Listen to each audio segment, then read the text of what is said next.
Since the beginning, my relationship with running has always been complicated. Some days I love it, other days it feels almost impossible. But a marathon, that's always been unfinished business. Just hasn't been a good day, but A test of how far you can push yourself. For those who are new here, I'm Brody, and I started this channel 17 months ago with a 0 to Ironman series. No background in swimming, cycling, or long distance running. Just a simple goal, to see what was possible. And now, here we are. Welcome to episode 1, a day in the life of training for a 3-hour 15 marathon. And I hope you'll stick around for the next 18 weeks. welcome back to another episode, and this is going to be the start of the sub 3:15 marathon series. If I'm going to be honest, I don't actually start marathon training until another few weeks. At the moment, we're just building my base again, back from Busso.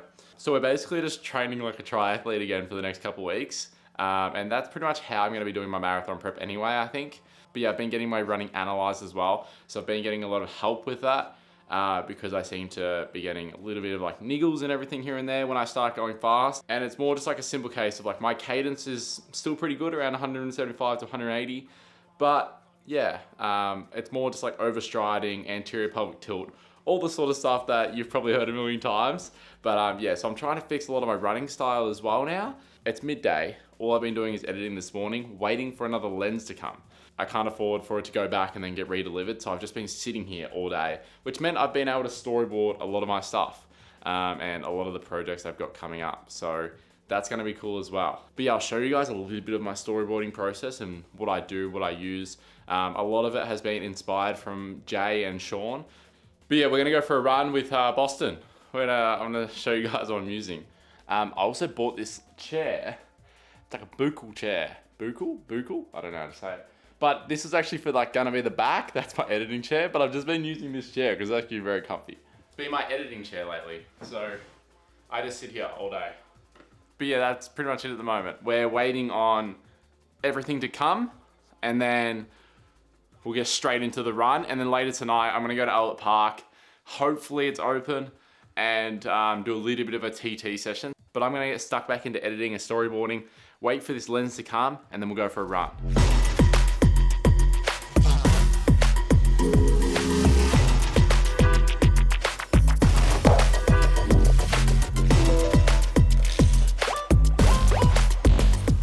These are the lenses that I have been waiting for all morning. I've actually had this one, got to test it out a little bit over the last couple of days. That is the 85mm, and I've got a Peter McKinnon Mist Edition Mark II 6-9 stop on this guy, so I can actually get it down to the lower apertures. But have a listen to this with the click on.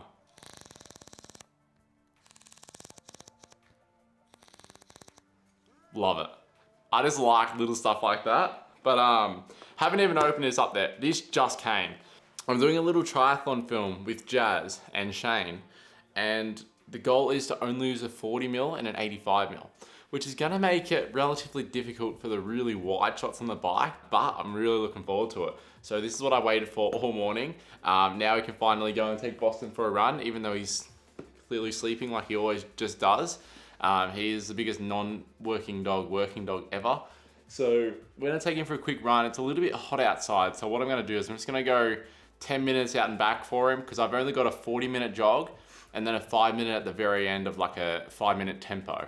It's pretty hot for him, and I don't really like him running on the pavement when it's just a bit too hot. Otherwise he would do the whole 45 minutes with me. He gets more like post-endorphin run than me. He literally, once he gets back home from a run, he doesn't stop for like an hour. Like he's the happiest dog in the world. He gets like that post-runner's high every single time he does it. Let's go. We'll just do like a little bit of a warm-up run with the little guy. About to get cracking into it. Yeah, it's been a long time coming. They ain't cuffing my clock, they tugging it. Putting up numbers, 99 pounds, and I still kept it 100. Yeah, it's been a long time coming. They ain't cuffing my clock, they tugging it. Putting up numbers, 99 pounds, and I still kept it 100. Yeah, who don't play, play, play, play. Who don't play, play, play, play, play. Who don't play,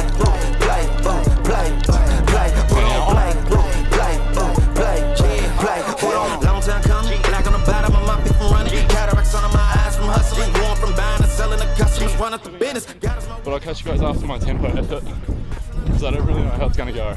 So I'll speak to you after that. They say that I'm tripping. I've been told I need a vacation. I'm finessing the visit. First class, my feet up high in the air on business. Yeah.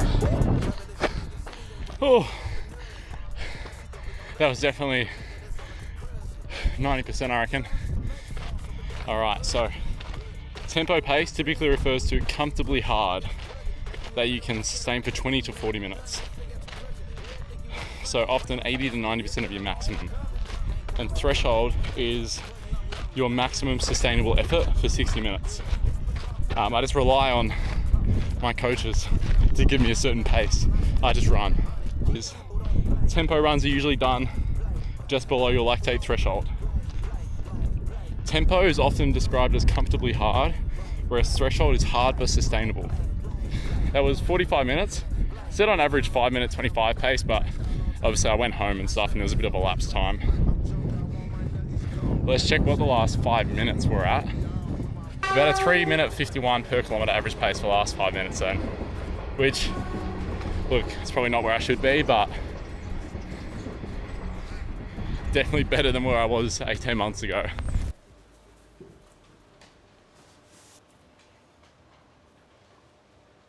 Basically just do a quick little stretch after every run now.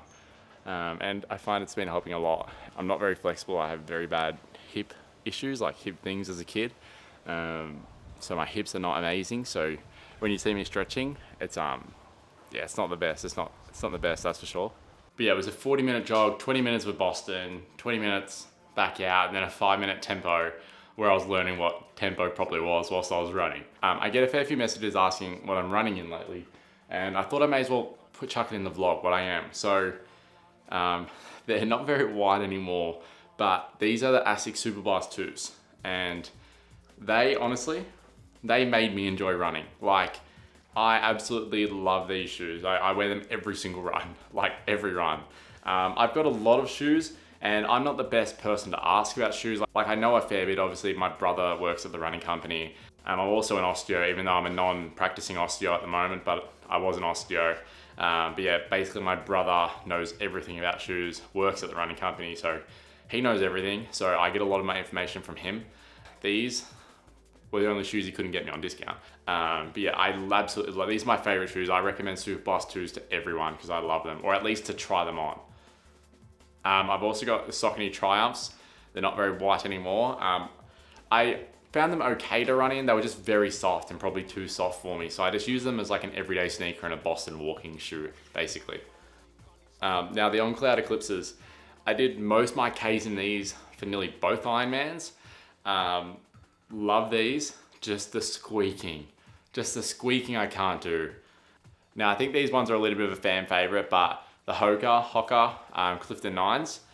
But yeah, I love them. It's just, I kept hurting my calf in them and I just left them as clinic shoes basically in the end. So they were just for me to treat in. If I wasn't wearing like boots or RMs or something like that, I'd be wearing my Hokas. All the other runners I have are super shoes, so I'm not gonna go into those. Everyone knows about Alpha Flyers, Supercomp trainers and everything like that. But yeah, the other shoes I've got are super shoes.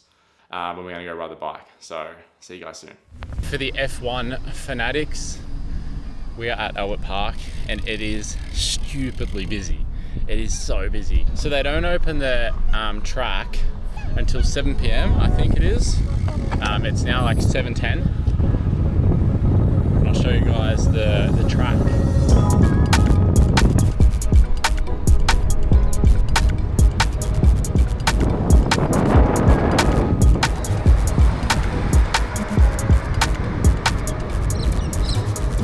Pretty nifty, huh?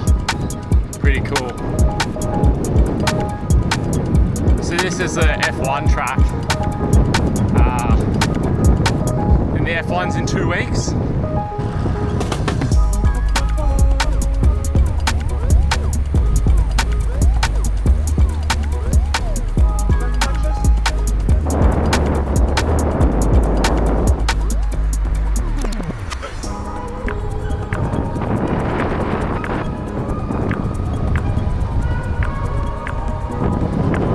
A bit brutal though.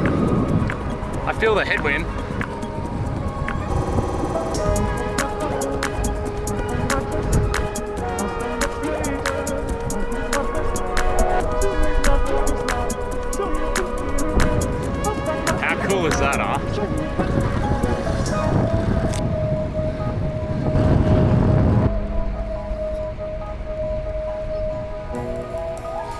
How's that?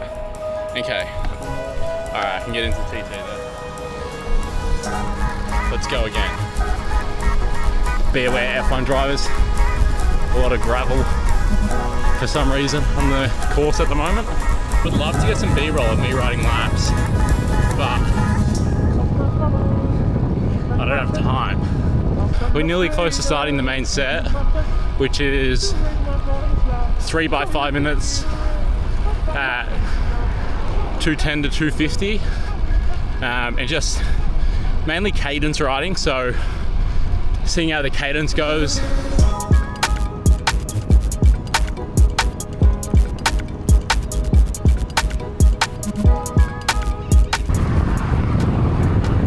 I'm just going to do one lap, it's like a cool down, spin down.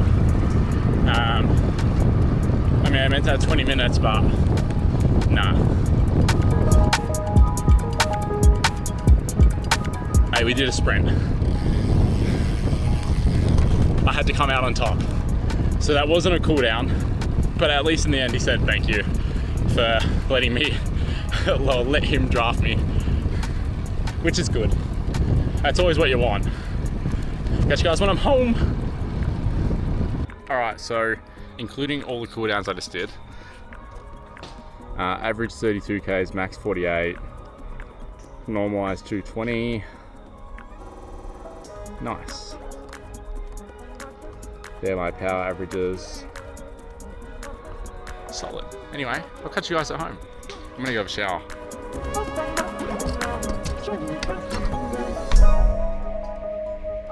Alright, so I've just gotten home from my ride. It's pretty late, just had dinner. But right now I've got on the anamorphic lens. And for those that don't know much about anamorphic, it's got some pretty cool, it's very subtle. And I've got a little natural anamorphic light happening right now. So yeah, it's very subtle, but it's really, really nice. And I'll be shooting an actual video on this, and I'm really looking forward to showing you guys that one. I'll start filming that next week. That was a ripping bike session. I'm absolutely loving riding at the moment. As I was saying, it's hard to put into words how much I'm loving cycling. Yeah, I love riding at the moment, and I just find fun in speed, and yeah, trying to work really hard on my speed and cadence. And I hope you guys enjoyed the F1 track. If you're coming down to Melbourne for the F1, let me know. We can maybe tee up like a big group run or something like that along Beach Road. Let's get cracking on this marathon episode. I know you guys are going to be with me 100% of the way, so let's do it. Let's start cracking onto it. See you guys next week. Oh. You know what's funny? I wonder why I don't get sleep, and I've just done a threshold session on the bike at night time with a Red Bull prior, 10:15, can't sleep, so I'm just going to put on Netflix. Anyway, cut.